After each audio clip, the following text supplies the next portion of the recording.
సాగునీటి ప్రాజెక్టుల విషయంలో వారు నేను కాళేశ్వరం ప్రాజెక్టును వ్యతిరేకించలేదని, సముద్రంలో కలిసే నీళ్లు తీసుకువెళ్తున్నానని, తెలంగాణ ఆంధ్రప్రదేశ్ తనకు రెండు కళ్ళ లాంటివని, రెండు రాష్ట్రాలకు సమన్యాయం జరగాలని నేను కోరుకుంటున్నానని నిన్న ఆంధ్రప్రదేశ్లో వారు మాట్లాడారు. వాటిని ఆ వ్యాఖ్యలను నేను తీవ్రంగా ఖండిస్తా ఉన్నాను. పూర్తిగా సత్యదూరమైనటువంటి వాస్తవాలను ఆయన నిన్న మాట్లాడారు.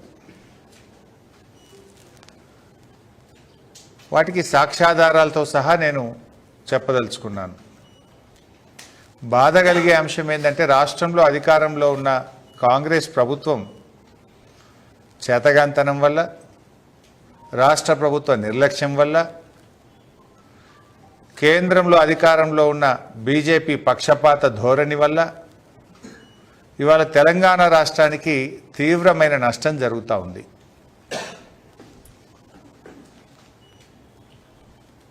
ఇవాళ రేవంత్ రెడ్డి గారికి కేంద్రాన్ని ఎదిరించే ధైర్యము లేదు, చంద్రబాబును ప్రశ్నించే దమ్ము లేదు.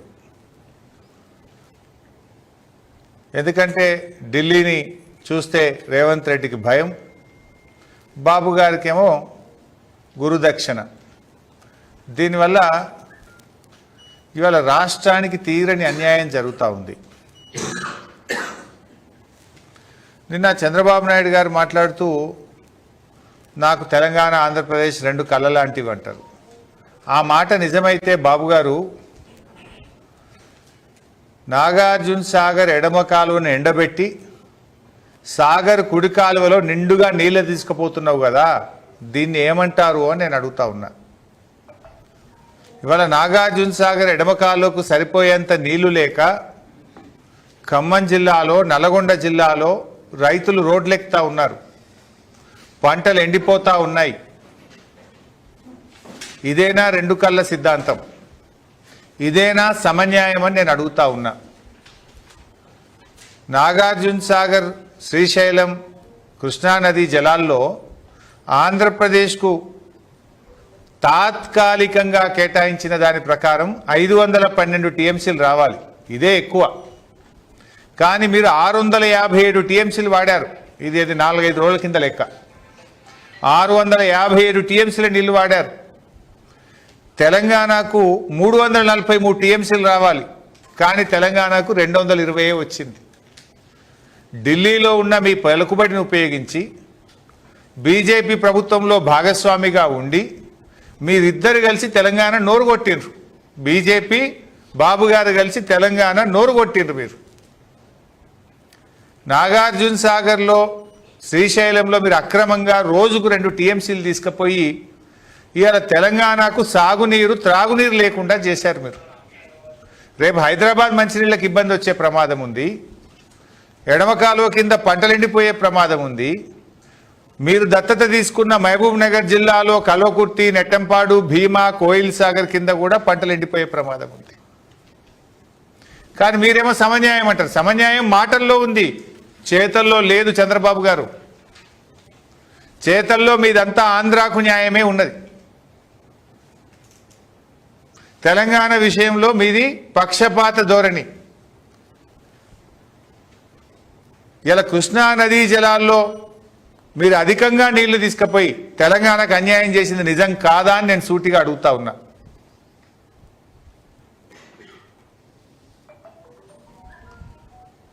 అదేవిధంగా ఇవాళ మీరు గోదావరి బంకచెర్ల ప్రాజెక్టు, అది సముద్రంలో కలిసే నీళ్ళు తీసుకపోతే తప్పేందని మీరు మాట్లాడుతున్నారు. ఇప్పుడు కృష్ణానది విషయంలోనే అదే జరిగింది. మీరు పెన్నా బేసిన్లో ప్రాజెక్టులు కట్టి నదీ పరివాహక ప్రాంతం బయట మీరు కృష్ణా జలాలు తీసుకుపోయి వాడుకుంటున్నారు. ఏమనంటే రైపేరియన్ రైట్స్, ఇప్పటికే ఖర్చు పెట్టినాం కదా, ఇప్పటికే ప్రాజెక్టులు కట్టినాం కదా, అది నేషనల్ వేస్ట్ అవుతుంది కదా, ఆ నీళ్లు వాడుకుంటే తప్పైంది, ఇక అయిపోయింది కదా అనే ధోరణిలో మీరు అప్పుడు అడ్వాన్స్గా ఉమ్మడి ఆంధ్రప్రదేశ్లో ప్రాజెక్టులు కట్టి తెలంగాణ నోరు కొట్టిండ్రు. కృష్ణానదిలో అత్యధిక పరివాహక ప్రాంతం కలిగిన ప్రాంతం తెలంగాణ, కానీ ఉల్టా 75 ఆంధ్రాకి పోతే 25 తెలంగాణకు వస్తున్నాయి. ఉద్యమాలు పుట్టే దాంట్లో నుంచి. ఇలా గోదావరి విషయంలో కూడా మీరు అదే ప్రయత్నానికి తెరలేపుతున్నారు. పేరు సముద్రంలో కలిసే నీళ్లు, కానీ ఇప్పుడు మీరు దాదాపు 200 టీఎంసీల నీళ్లను గోదావరి నుంచి పెన్నా బేసిన్కి తీసుకుపోవడానికి ప్రయత్నం చేస్తున్నారు. దీన్ని మేము చాలా తీవ్రంగా వ్యతిరేకిస్తూ ఉన్నాం. ఎందుకంటే అప్పటి బచావత్ ట్రిబ్యునల్ గోదావరిలో మొత్తం 1480 టీఎంసీలను ఉమ్మడి ఆంధ్రప్రదేశ్కు కేటాయించింది. ఉమ్మడి ఆంధ్రప్రదేశ్లో అప్పటి ప్రభుత్వాలు ఇచ్చిన జీవోల ప్రకారమే 968 టీఎంసీలు తెలంగాణకు వివిధ జీవోల ద్వారా కేటాయించారు. కానీ నిజంగా పేపర్ మీద 968 టీఎంసీలు, వాడకం ఎప్పుడూ 200 టీఎంసీలు కూడా దాటలేరు. అందుకే కేసీఆర్ గారు ముఖ్యమంత్రి అయిన తర్వాత గోదావరి నదిలో తెలంగాణ యొక్క రైట్ ఎస్టాబ్లిష్ చేయాలి, మన హక్కులు కాపాడుకోవాలి, పూర్తిగా గోదావరి నీటిని సద్వినియోగం చేసుకోవాలనే ఉద్దేశంతో వారు 240 టీఎంసీలతో కాళేశ్వరం ప్రాజెక్టును, 47 టీఎంసీలతో సమ్మక్క సాగర్ను, 65 టీఎంసీలతో సీతమ్మ సాగర్ను, 12 టీఎంసీలతో వార్ధా ప్రాజెక్టుకు బీఆర్ఎస్ ప్రభుత్వం రూపకల్పన చేసింది. కానీ ఈరోజు ఏం జరుగుతుంది? చంద్రబాబు నాయుడు గారు ముఖ్యమంత్రి కాగానే ఒక్కొక్క ప్రాజెక్టు డిపిఆర్లు వాపసు వస్తున్నాయి. ఆ రోజు కేసీఆర్ గారు వ్యూహాత్మకంగా తన శక్తి యుక్తులను ఉపయోగించి కాళేశ్వరం ప్రాజెక్టుకు 240 టీఎంసీలకు అన్ని అనుమతులను ఇంక్లూడింగ్ టీఏసీ అనుమతి కూడా కేసీఆర్ గారు సాధించారు. ఇకపోతే Seethamma Sagar, Sammakka Sagar, doctor B R Ambedkar Wardha project, Kaleshwaram 3వ టీఎంసీకి సంబంధించి అన్ని అనుమతులు సాధించి చివరి అనుమతి లాస్ట్ స్టేజ్లో ఉంది.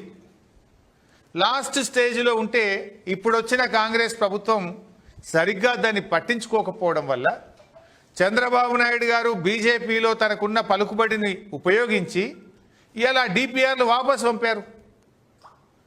ఆ డిపిఆర్లు వాపసు పంపితే రేవంత్ రెడ్డికి అటు బీజేపీని ప్రశ్నించే తెగువ లేదు, తెలివి కూడా లేదు.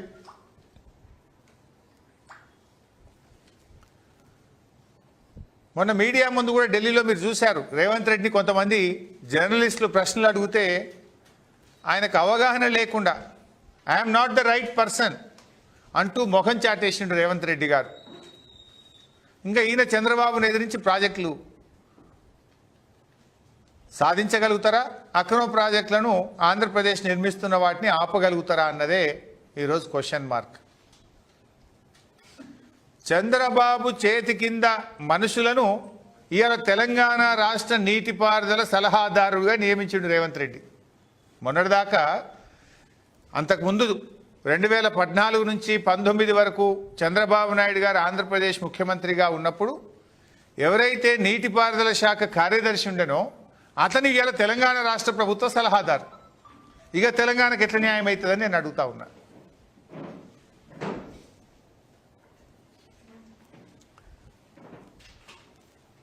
ఇవాళ చంద్రబాబు నాయుడు గారు మాట్లాడుతూ నేను కాళేశ్వరం ప్రాజెక్టును ఆపే ప్రయత్నం చేయలేదు అని నిన్న మాట్లాడినరు. కాళేశ్వరం ప్రాజెక్టునట ఆయన గారు ఆపే ప్రయత్నం చేయలేదు. సరే, నిన్న మంచి మాట మాట్లాడిండు. ఏమని? మంచి పని చేశారు, కాళేశ్వరం కట్టి అన్నాడు. అట్లీస్ట్ ఒక నిజాన్ని నన్ను ఒప్పుకున్నారు. కానీ నేను ఆధారాలు చూపించదలుచుకున్నా. అద్దాలున్నాయి. కాళేశ్వరం ప్రాజెక్టును ఆపలేదు అని వారు మాట్లాడుతున్నారు. ఇక నేను లెటర్ కూడా చూపిస్తా. 13/6/2018 13/6/2018 నాడు అప్పుడు చంద్రబాబు నాయుడు గారే ఆంధ్రప్రదేశ్ ముఖ్యమంత్రి. ఆంధ్రప్రదేశ్ ముఖ్యమంత్రిగా చంద్రబాబు నాయుడు కేంద్ర ప్రభుత్వానికి కాళేశ్వరంను వ్యతిరేకిస్తూ రాసిన లేఖ, ఏం రాసిందో కూడా చివరి లైన్ చదివి వినిపిస్తా. ఈ లేఖ కూడా మీడియాకు నేను విడుదల చేస్తున్నా. ఈ లేఖలో ఏమంటారంటే ఆయన It has come to my notice through the news item published in Hindu Daily dated 7/6/2018, technical panel of CWC clears Kaleshwaram that the Kaleshwaram lift irrigation project in Telangana state got the clearances by TAC. అంటే హిందూ పేపర్లో నేను చదివి నా ప్రకారంగా తెలంగాణ రాష్ట్రానికి మీరు అన్ని అనుమతులు కాళేశ్వరం ప్రాజెక్టుకు అనుమతులు ఇచ్చారనే విషయం నా దృష్టికి వచ్చింది అని చెప్తూ పారాగ్రాఫ్ 17 ఈ లెటర్లో ఏమంటారు? The state of Andhra Pradesh express it's regret over the manner in which the process of clearing the said project was conducted in a non-transparent manner that is prejudicial in the interests of the lower riparian state dependent on flows from the upper state of Telangana. In view of the above, it is requested that the clearances of TAC for the said Kaleshwaram project of Telangana may please be reviewed as in case the Kaleshwaram project requires to be approved by the Apex Council. Meanwhile, the state of Telangana is directed not to proceed with further execution of Kaleshwaram project until provisions of the AP Reorganization Act are complied with. ఇందులో చాలా స్పష్టంగా రాశారు. ఏమంటారు? మీరు కాళేశ్వరం ప్రాజెక్టుకు అనుమతులు ఇవ్వడం పట్ల మా తీవ్రమైన విచారాన్ని వ్యక్తం చేస్తున్నాము. ఒకటి. రెండోది ఏమంటున్నారు ఇందులో? మీరు కాళేశ్వరం ప్రాజెక్ట్ ఇచ్చినటువంటి అన్ని అనుమతులను వెంటనే నిలిపివేయాలని, ఈ అనుమతులను నిలిపివేసి తెలంగాణ ప్రభుత్వాన్ని ఆదేశించి కాళేశ్వరం ప్రాజెక్టు పనులు ఆపివేయాలి అని చెప్పి ఇది ఆంధ్రప్రదేశ్ ప్రభుత్వం చంద్రబాబు నాయుడు గారు ముఖ్యమంత్రిగా ఉన్నప్పుడు కాళేశ్వరం ప్రాజెక్టు మీద రాసినటువంటి లేఖ. కానీ ఆయన గారు నిన్న ఏమన్నారు? కాళేశ్వరం నేను ఎప్పుడూ అడ్డుకోలేదు అని మాట్లాడారు. అంటే ఏంది?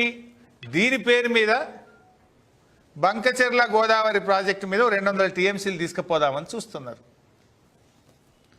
ఇంత స్పష్టంగా మీరు రాసిన ఇంకా చాలా ఉన్నాయి నా దగ్గర లేఖలు. ఒక శాంపుల్, ఇవాళ కొన్ని శాంపుల్స్ మాత్రమే నేను విడుదల చేస్తా ఉన్నా. ఆ రోజు ఒక కాళేశ్వరం విషయంలోనే కాదు, చంద్రబాబు గారు వారు దత్తత తీసుకున్న పాలమూరు జిల్లా వారు దత్తత తీసుకున్న పాలమూరు జిల్లాలో కల్వకుర్తి ప్రాజెక్టు నీటి కేటాయింపులు పెంచితే దాన్ని వ్యతిరేకిస్తూ లేఖ రాశారు. పాలమూరు ఎత్తిపోతల పథకాన్ని తెలంగాణ ప్రభుత్వం ప్రారంభిస్తే దాన్ని వ్యతిరేకిస్తూ లేఖ రాశారు. అట్లా దిండి ఎత్తిపోతల పథకం మీద నల్గొండ జిల్లా ఫ్లోరైడ్ ప్రాంతానికి నీళ్ళు ఇచ్చే దిండి ఎత్తిపోతల పథకాన్ని కూడా వ్యతిరేకిస్తూ కేంద్ర ప్రభుత్వానికి లేఖ రాశారు. అవి కూడా చూపిస్తూ పని అయిపోతుంది.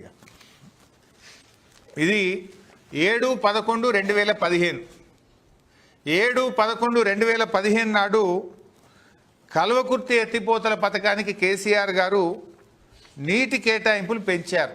25 టీఎంసీల నుంచి 40 టీఎంసీలకు పెంచితే ఇది అన్యాయం, దీన్ని రద్దు చేయాలి, 40 టీఎంసీల నీటి కేటాయింపులు కల్వకుర్తికి జరపొద్దని తెలంగాణ, ముఖ్యంగా తాను దత్తత తీసుకున్న పాలమూరు జిల్లా ప్రజల నోరుగొట్టే విధంగా కల్వకుర్తి ఎత్తిపోతల పథకాన్ని వ్యతిరేకిస్తూ ఇది చంద్రబాబు నాయుడు గారు రాసిన లేఖ.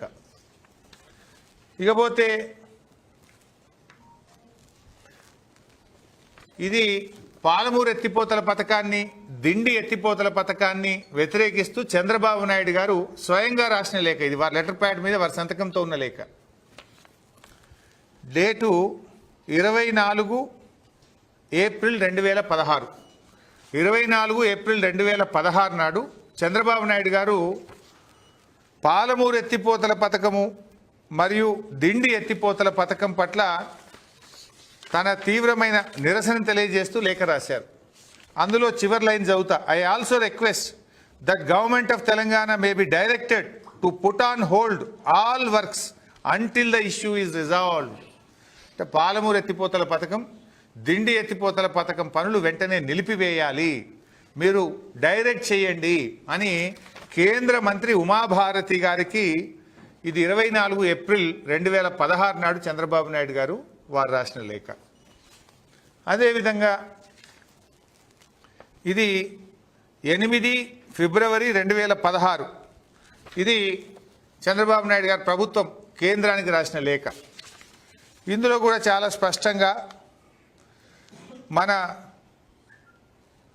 పాలమూరు ఎత్తిపోతల పథకాన్ని, దిండి ఎత్తిపోతల పథకాన్ని, కల్వకుర్తిని అపోజ్ చేస్తూ రాశారు. I therefore request you to take appropriate action to direct the state of Telangana from taking up any new projects without approval of KRMB, Apex Council and CWC.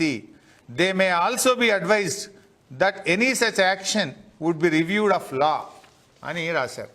అంటే మీరేమో ఏ అనుమతులు లేకుండా గోదావరి బంకచెర్ల ప్రాజెక్టు కట్టుకుంటాం, సముద్రంలో కలిసి నీళ్ళు తీసుకుపోతాం, దానికి తెలంగాణ ఒప్పుకోవాల్సిన అవసరమే లేదు, తెలంగాణకు అభ్యంతరం ఉండొద్దని మీరు మాట్లాడొచ్చు. కానీ అదే తెలంగాణ ప్రభుత్వం రాష్ట్ర విభజన కంటే ముందు ప్రారంభమైన పాలమూరు ఎత్తిపోతల పథకం, రాష్ట్ర విభజన కంటే ముందే మంజూరైన దిండి ఎత్తిపోతల పథకం, రాష్ట్ర విభజన కంటే ముందే ప్రారంభమైన నాటి ప్రాణహిత చేవెళ్ళ నేటి కాళేశ్వరం ప్రాజెక్టును మీరు వ్యతిరేకిస్తారు. పాత ప్రాజెక్టులను వ్యతిరేకిస్తారు. పాత ప్రాజెక్టులకు అపెక్స్ కమిటీ అనుమతి కావాలి, కేంద్ర అనుమతి కావాలి, ఆంధ్రప్రదేశ్ ఒప్పుకోవాలంటారు. మీరు మాత్రం కొత్త ప్రాజెక్టులకు ఎవడు అనుమతి లేదు, నేను దంచుకపోతా, నేను ఢిల్లీలో నాకు అధికారం ఉంది, నీళ్లు తీసుకుపోతా అంటే ఇది సమన్యాయం ఎట్లయితుంది? ఇది రెండు కళ్ళ సిద్ధాంతం ఎట్లయితుంది అని నేను అడగదలుచుకున్నా. దీనికి సమాధానం చెప్పాలి. ఇవాళ కాళేశ్వరం అనేటిది తెలంగాణ లైఫ్ లైన్. మా కాళేశ్వరం ద్వారా 18,25,000 ఎకరాల కొత్త ఆయకట్టు, 18,83,000 ఎకరాల స్థిరీకరణ, అంతేకాకుండా హైదరాబాద్తో సహా సగం తెలంగాణకు త్రాగునీరు అందించే ప్రాజెక్టు. దీనిని వ్యతిరేకించడం అంటే తెలంగాణ ప్రజలకు అన్యాయం చేయడం, తెలంగాణ ప్రాంతానికి అన్యాయం చేయడం. ఇవాళ దీన్ని మీరు వ్యతిరేకించిండ్రు. ఆ రోజు విచారాన్ని వ్యక్తం చేసిండ్రు, పనులు ఆపేయాలని చెప్పి కోరిండ్రు. అదేవిధంగా ఇట్లా మీరు అన్ని ప్రాజెక్టులు అడ్డుకున్నారు. మా పాలమూరుని అడ్డుకున్నారు, మా దిండిని అడ్డుకున్నారు, మా కల్వకుర్తిని అడ్డుకున్నారు. ఇప్పుడు నేను విడుదల చేసే శాంపుల్సే. నాకు తెలిసి తెలంగాణ ప్రాజెక్టులను వ్యతిరేకిస్తూ చంద్రబాబు నాయుడు గారు డజన్ల కొద్ది ఉత్తరాలు రాశారు. కానీ నిన్న మాత్రం ఏమంటున్నారంటే లేలే నేను ఎప్పుడు వ్యతిరేకించలేదని మాట్లాడుతున్నారు. అంటే మీరు ఇవాళ బంకచెర్ల గోదావరి కోసం ఆనాటి అన్ని మర్చిపోయి ఇప్పుడు మాట్లాడితే మేము మర్చిపోం కదా. మీకు ఆంధ్రప్రదేశ్ మీద ప్రేమ ఉంది తప్ప తెలంగాణ మీద ఎన్నడూ ప్రేమ లేదు. ఆంధ్రప్రదేశ్ హక్కుల కోసం మీరు మాట్లాడినారు తప్ప తెలంగాణకు న్యాయం కోసం ఏ రోజు కూడా మీరు మాట్లాడలేదు. ఇవాళ మీరు వరద జలాలు తీసుకుపోతున్నా, సముద్రంలో కలిసే నీళ్లు తీసుకుపోతున్నా అని మీరు మాట్లాడుతున్నారు. మరి నేను సూటిగా ఆంధ్రప్రదేశ్ ప్రభుత్వాన్ని, చంద్రబాబు గారిని నేను అడుగుతా ఉన్నా, గోదావరిలో ఉమ్మడి ఆంధ్రప్రదేశ్లోనే 969 టీఎంసీల నీళ్లు కేటాయించేది కదా. ముందు ఆ నీళ్లు మాకు వాడుకోనియండి. ముందు మా నికర జలాల మీద నిర్మిస్తున్న ప్రాజెక్టులను వ్యతిరేకించడం ఆపండి అని నేను అడుగుతా ఉన్నా. ఇప్పుడు చంద్రబాబు గారు, ఆంధ్రప్రదేశ్ ప్రభుత్వం మాకు కేటాయించిన నికర జలాల్లో భాగంగా నిర్మిస్తున్న సీతమ్మ సాగర్ను వ్యతిరేకిస్తూ కేంద్రానికి లేఖ రాశారు, సమ్మక్క సాగర్ను వ్యతిరేకిస్తూ కేంద్రానికి లేఖ రాశారు, కాళేశ్వరం 3rd టీఎంసీని వ్యతిరేకిస్తూ కేంద్రానికి లేఖ రాశారు, డాక్టర్ అంబేద్కర్ వార్ధా ప్రాజెక్టును వ్యతిరేకిస్తూ కేంద్రానికి లేఖ రాశారు. నిజంగా మీ ప్రేమ తెలంగాణ మీద నిజమైతే, సమన్యాయమే నిజమనుకుంటే, రెండు కళ్ళ సిద్ధాంతమే నిజమైతే ఈ 4 ప్రాజెక్టులు తెలంగాణకు అనుమతులు ఇవ్వండి, మా ఆంధ్రప్రదేశ్ ప్రభుత్వానికి అభ్యంతరం లేదు అని వెంటనే కేంద్ర ప్రభుత్వానికి ఉత్తరం రాయండి. సమ్మక్క సాగర్, సీతమ్మ సాగర్, వార్ధా ప్రాజెక్టు, కాళేశ్వరం 3rd టీఎంసీలో ఇవన్నీ సముద్రంలో కలిసే నీళ్ళే. గోదావరిలో నీళ్లు చాలా ఉన్నాయని మీరు అంటున్నారు కదా. ఇవి మాకు న్యాయబద్ధంగా ఉమ్మడి ఆంధ్రప్రదేశ్లో మాకు హక్కుగా రావాల్సిన గోదావరి నీళ్లే కదా. మరి ఈ ప్రాజెక్టులను ఎందుకు మీరు అడ్డుకుంటున్నారు? నిన్న మీరు చెప్పిన మాటలు నిజమైతే ఈ 4 ప్రాజెక్టులు కట్టుకోవడానికి ఆంధ్రప్రదేశ్ ప్రభుత్వానికి ఏమీ అభ్యంతరం లేదు అని స్పష్టంగా సిడబ్ల్యూసికి, కేంద్ర ప్రభుత్వానికి లేఖ రాయాలని చెప్పి నేను డిమాండ్ చేస్తూ ఉన్నాను. అదేవిధంగా ఆనాడు మీరు పాలమూరును దత్తత తీసుకున్నారు, సమన్యాయం అన్నారు. ఉమ్మడి ఆంధ్రప్రదేశ్లో దేశంలోని అత్యధిక వలసల జిల్లాగా పేరు పొందిన పాలమూరు జిల్లాలో నిర్మిస్తున్న పాలమూరు ఎత్తిపోతల పథకం, దిండి ఎత్తిపోతల పథకంలో మాకు అభ్యంతరం లేదు అని కేంద్ర ప్రభుత్వానికి లేఖ రాసి మీ సమన్యాయాన్ని నిరూపించుకోవాలని చెప్పి నేను కోరుతా ఉన్నా. పాలమూరు రంగారెడ్డి ప్రాజెక్టు మీద ఆంధ్రప్రదేశ్ ప్రభుత్వం ఎన్జీటీలో కేసేసింది. ఒకవేళ సమన్యాయం నిజమైతే వలసల జిల్లా, కరువు జిల్లాగా ఉన్న పాలమూరు ప్రాజెక్టుకు నీళ్లు వాడుకోవడానికి తక్షణమే ఆంధ్రప్రదేశ్ వేసినటువంటి ఎన్జీటీలో కేసు విత్డ్రా చేసుకోవాలని కూడా నేను ఆంధ్రప్రదేశ్ ప్రభుత్వాన్ని కోరుతా ఉన్నా. ఎందుకంటే వాస్తవానికి పాలమూరు ఎత్తిపోతల పథకానికి కేసీఆర్ గారు బాగా ఆలోచించి 45 టీఎంసీలు ఏదైతే పోలవరంలో గోదావరి నీళ్లు తీసుకపోతే అప్పర్ రైపేరియన్ స్టేట్కు మరి 45 టీఎంసీలు వాడుకునే హక్కు ఉందని బచావత్ ట్రిబ్యునల్ చెప్పింది. దాని ప్రకారంగా 45 టీఎంసీలు మేము పాలమూరు ఎత్తిపోతల పథకానికి నికర జలాలు కేటాయించుకుంటామని చెప్పి పాలమూరు ఎత్తిపోతల పథకంలో డిపిఆర్లో పొందుపరిచి మేము కేంద్రానికి పంపాము. ఆ రోజు కేంద్ర జలవనరుల మంత్రిత్వ శాఖ సిడబ్ల్యూసి నేతృత్వంలో, సిడబ్ల్యూసి మాజీ చైర్మన్ బజాజ్ గారి నేతృత్వంలో కమిటీ వేసిండ్రు. ఆ కమిటీ ఈ 45 టీఎంసీలు పాలమూరుకు తెలంగాణ రాష్ట్రం వాడుకోవచ్చా రాదా అని నిర్ణయించాలని కమిటీ వేసిండ్రు. కానీ చంద్రబాబు నాయుడు గారు కిరికిరి పెట్టి కమిటీ మీద ఒత్తిడి తెచ్చి కేంద్ర బీజేపీ ప్రభుత్వంలో తన పలుకుబడిని ఉపయోగించి ఇయ్యాలటి వరకు కమిటీ రిపోర్ట్ రానియలే.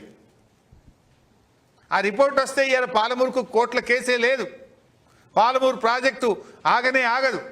మరి సమన్యాయమే నిజమైతే, రెండు కళ్ళ సిద్ధాంతమే నిజమైతే ఎందుకు కిరికిరి పెడుతున్నారు? ఎందుకు పాలమూరు మీద ఎన్జీటీలో కేసు వేశారు? న్యాయంగా, హక్కుగా బచావత్ ట్రిబ్యునల్ చెప్పిన దాని ప్రకారంగా 45 టీఎంసీలు తెలంగాణకు రావాలి కదా. దీన్ని ఎందుకు ఆపుతున్నారో బాబు గారు చెప్పాలి. అంటే మీరు మాట్లాడుతున్నటువంటి దానికి మీ చేతులకు పొంతన లేదు. ఉదాహరణకు నీళ్ళ సంగతి ఇట్లా, నిధుల సంగతి కూడా చూసినాం కదా. ఇవాళ ఢిల్లీ ప్రభుత్వం చంద్రబాబు చేతుల్లో ఉంది. మీ పలుకుబడిని ఉపయోగించి మొన్న బడ్జెట్లో పైసలు తెచ్చుకున్నారు కదా. ఆంధ్రప్రదేశ్కు మీరు బడ్జెట్లో డబ్బులు తెచ్చుకున్నారు. I appreciate. ఏ ముఖ్యమంత్రి అయినా పని చేయాలి. చంద్రబాబు నాయుడు గారు చేసిండు, దాన్ని నేను తప్పు పట్టనది, ఎవరైనా చేయాల్సిందే. మరి సమన్యాయం, రెండు తెలుగు రాష్ట్రాల మీద మీకు ప్రేమ ఉంటే తెలంగాణకు బడ్జెట్లో గుండు సున్నా ఎందుకు వచ్చింది? రేవంత్ రెడ్డికి చేతగాకపోయి ఇక్కడ గెలిచిన 8 ఎంపీలు అడగకపోయి, మా 2 కేంద్ర మంత్రులు తెలంగాణలో ఉంటే వీళ్ళ గొంతు మూగబాయ్. మరి సమన్యాయం అన్న బాబు గారు కూడా ఎందుకు మాట్లాడలేదని నేను అడుగుతున్నా. ఆంధ్రప్రదేశ్కు అమరావతికి నిధులు తెచ్చుకున్నారు కదా. సమన్యాయమే నిజమైతే, రెండు కళ్ళే నిజమైతే అమరావతితో పాటు హైదరాబాద్ కూడా నిధులు కేంద్ర బడ్జెట్లో రావాలి కదా. రాలేదంటే మీది రెండు కళ్ళు కాదు, ఒకటే కన్ను ఆంధ్రప్రదేశ్ దిక్కే చూస్తుండ్రు. మీ రెండు కళ్ళు ఆంధ్రప్రదేశ్ దిక్కే చూస్తున్నాయి. మరి ఇంకో మాట అడుగుతున్నా, మీరు వైజాగ్ ఉక్కు ఫ్యాక్టరీని ప్రైవేటీకరణ చేయకుండా ఆపారు. ఇన్ఫ్యాక్ట్ బీఆర్ఎస్ పార్టీ కేసీఆర్ గారు కూడా విశాఖ ఉక్కును ప్రైవేట్ పరం చేయొద్దు అని, మా రాష్ట్రంలో లేకపోయినా విశాఖ ఉక్కుకు ఆందోళనకు మేము మద్దతు తెలిపాం. దాన్ని ప్రైవేటీకరణ చేయొద్దని మేము కూడా మాట్లాడాం, ఆ కార్మికులకు మద్దతు పలికాం. సరే, మొన్న మీరు ఢిల్లీలో బీజేపీతో ఉన్న పలుకుబడిని ఉపయోగించుకొని విశాఖ ఉక్కును ప్రైవేట్ పరం చేయకుండా కేంద్రం నుంచి ప్రత్యేక ప్యాకేజీ తెచ్చుకున్నారు. సంతోషం, వి అప్రిషియేట్. అది ఏ ముఖ్యమంత్రి అయినా చేయాలి. మరి నీ రెండు కళ్ళ సిద్ధాంతం కరెక్ట్ అయితే, సమన్యాయం కరెక్ట్ అయితే, మా ఆదిలాబాద్ సిమెంట్ ఫ్యాక్టరీని తుక్కు కింద అమ్ముతున్నారు కదా, మరి ఇది ఆపాలి కదా. విశాఖ ఉక్కుకు మీరు ఎట్లా ప్యాకేజ్ తెచ్చిండ్రో, ఆదిలాబాద్ సిమెంట్ కార్పొరేషన్ ఆఫ్ ఇండియాకు కూడా ఒక ప్యాకేజీ తెచ్చి దీన్ని ప్రైవేటీకరణ చేయకుండా ఆదిలాబాద్ సిమెంట్ ఫ్యాక్టరీని తెరిపిస్తే మా ఆదిలాబాద్ జిల్లా అభివృద్ధి జరుగుతుంది, మా ఆదిలాబాద్ కార్మికులకు మేలు జరుగుతుంది. దీన్ని ఎందుకు చంద్రబాబు గారు ఉత్తరం రాయరు, అడగరు? అంటే దీన్ని బట్టి ఏమర్థమవుతుంది? మీరు రెండు కళ్ళని చెప్పేది పెదవుల మీద చెప్తున్నారు, సమన్యాయం అనేది పెదవుల మీద ఉంది. మీకు తెలంగాణ పట్ల ప్రేమ లేదు అని స్పష్టంగా అర్థమవుతా ఉంది. నిజంగా మీరు రాయండి. ఇప్పుడు ఢిల్లీలో బీజేపీ ప్రభుత్వం మీ చేతుల్లో ఉన్నది. మీరు దించేస్తే కేంద్ర ప్రభుత్వం పడిపోతుంది. మీరు పక్కకు జరిగితే cement factory Hyderabad Adilabad cement factory ప్రైవేటీకరణ చేయొద్దు, విశాఖపట్నంకి ఇచ్చినట్టు దానికి కూడా ప్యాకేజీ ఇవ్వాలని అడగండి, డిమాండ్ చేయండి. పోలవరంకు జాతీయ హోదా ఇచ్చినట్టు పాలమూరు ఎత్తిపోతల పథకానికి జాతీయ హోదా ఇవ్వమని అడగండి. మాకు ఈడ గెలిచిన రేవంత్ రెడ్డికి ఎట్లా చేత కాదు ఈయన అడగడు. ఇక్కడ ఉన్న 8 ఎంపీలు 8+8 = 0. 8 బీజేపీ ఎంపీలు 8 కాంగ్రెస్ ఎంపీలు గెలిచింది. కానీ సిమెంట్ ఫ్యాక్టరీని తుక్కు కింద అమ్మిన బీజేపీ ఎంపీలు అడగరు, కాంగ్రెస్ ఎంపీలు పార్లమెంట్లో ప్రశ్నించరు. మరి సమన్యాయం అన్న మీరెందుకు మాట్లాడరు? అంటే ఇలా రాష్ట్ర ప్రజలకు మేము ఏం చెప్పే ప్రయత్నం చేస్తున్నామంటే, మీ సమన్యాయం, మీ 2 కళ్ళ సిద్ధాంతం మీది మాటల్లో తప్ప చేతల్లో లేదు అనేటువంటిది కుండ బద్దలు కొట్టినట్టు ప్రజలకు అర్థమయ్యేటట్టు సాక్ష్యాధారాలతో సహా ఈరోజు మేము బయట పెట్టదలుచుకున్నాం. ఇవాళ మీరు ఆంధ్రప్రదేశ్ హక్కుల కోసం మీరు పనిచేస్తుండొచ్చు. ఇవాళ తెలంగాణ ముఖ్యమంత్రి ఏం చేస్తుందని నేను అడుగుతా ఉన్నా. తెలంగాణ ముఖ్యమంత్రి సిమెంట్ కార్పొరేషన్ ఆఫ్ ఇండియాను తుక్కు కింద అమ్మితే ఢిల్లీలో పోయి ప్రధానమంత్రిని అడగవచ్చు కదా, లేదు అఖిల పక్షాన్ని తీసుకుపోవచ్చు కదా, ధర్నా పెట్టవచ్చు కదా. ఎందుకు పెట్టరు? ఎందుకు ప్రశ్నించరు? నేను అడుగుతా ఉన్నా. అందువల్ల నేను ఫైనల్గా చంద్రబాబును ఒకటే కోరుతా ఉన్నా, నిన్న మీరు చెప్పిన మాటల్లో నిజం ఉంటే గోదావరి మీద నిర్మిస్తున్న సమ్మక్క సాగరు, సీతమ్మ సాగరు, వార్ధా, కాళేశ్వరం 3rd ప్రాజెక్టు విషయంలో మాకు అభ్యంతరం లేదు. గోదావరిలో చాలా నీళ్లున్నాయి. నిన్న మీరే చెప్పిన 1000 టీఎంసీలు సముద్రంలో కలుస్తున్నాయి అన్నారు కదా. మరి ఎందుకు ఈ ప్రాజెక్టులకు అడ్డు తగులుతున్నారు? ఎందుకు ఈ ప్రాజెక్టులను వ్యతిరేకిస్తున్నారు? మా భయం ఏంటంటే ఇప్పటికే చంద్రబాబు నాయుడు గారు గోదావరి బోర్డు మీద ట్రిబ్యునల్ వేయాలని అడుగుతున్నాడు, గోదావరి నది మీద. మళ్ళీ ఆడ ట్రిబ్యునల్ పడితే ఏండ్ల తరబడి అలా ఇరుక్కపోతాయి, ఈ ప్రాజెక్టులు బయటకు రావు. ఇవి నికర జలాలు, మాకు హక్కుగా ఉన్న నీళ్లు. వీటిని ఎందుకు అడ్డుకుంటున్నారు? రాయండి కేంద్ర ప్రభుత్వానికి, సిడబ్ల్యూసీకి లేక సమ్మక్క సాగర్, సీతమ్మ సాగర్, వార్ధా, కాళేశ్వరం 3rd టీఎంసీకి అనుమతులు ఇవ్వండి, ఆంధ్రప్రదేశ్కి అభ్యంతరం లేదు అని లేఖ రాసి మీ చిత్తశుద్ధి నిరూపించుకోవాలని నేను కోరుతా ఉన్నా. అదేవిధంగా మీ దత్తత జిల్లా, వలసల జిల్లా, ఫ్లోరైడ్ జిల్లా అయినటువంటి మహబూబ్ నగర్, నల్గొండ జిల్లాలకు నిర్మిస్తున్నటువంటి పాలమూరు ఎత్తిపోతల పథకానికి, దిండి ఎత్తిపోతల పథకానికి, కల్వకుర్తికి 40 టీఎంసీల నీటి కేటాయింపు విషయంలో మాకు అభ్యంతరం లేదు అని కేంద్ర ప్రభుత్వానికి లేఖ రాసి మీ చిత్తశుద్ధి నిరూపించుకోవాలని చెప్పి నేను కోరుతా ఉన్నా. Thank you.